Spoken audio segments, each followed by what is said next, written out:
Top quality और consistent performance के लिए सिर्फ सिल्वर पंप नाम याद रखना। બનાસકાંઠામાં જીપીએસસીના 25 વિદ્યાર્થીઓનું ભવિષ્ય બગડ્યું છે। 5 મિનિટ મોડા પડતા પરીક્ષાર્થીઓને પ્રવેશ ન આપવામાં આવ્યો।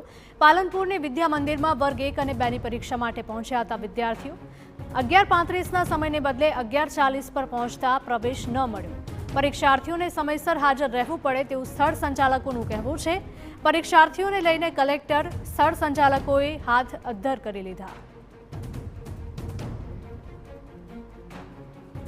અમે વિદ્યા મંદિર સ્કૂલ પાસે સમથિંગ 11:35 પછી અમે અહીંયા પહોંચેલા બરાબર, પરંતુ ત્યાંથી મેં ભીડભાડ અહીંયા જોયેલી અને એ લોકોને બધાને અને મને પણ અંદર જવાની બધાએ સખત મનાઈ કરી બરાબર એ લોકોએ, અને અમને પ્રયાસ પર અને રિક્વેસ્ટ પણ કરી પણ એ લોકોએ અમને અંદર જવા ન દીધા બરાબર। પણ હજુ સુધી અમે બીજી સ્કૂલોમાં પણ અમારા કોઈ રેફરન્સથી ફોન કર્યો પણ એ બધા અમને પણ લેટ હતા છતાં પણ એ વિદ્યાર્થીઓને અંદર જવા દેતા હતા બરાબર, પણ અમને લોકોને જવા ન દીધા। આજની જે એક્ઝામ લેવાઈ ચાલુ થઈ ગઈ છે એ તો હવે પતી ગયું છે અમારા માટે। જેટલા બી લોકો બહાર રહી ગયા છે એ બધા અહીંયા જ બેઠા છે।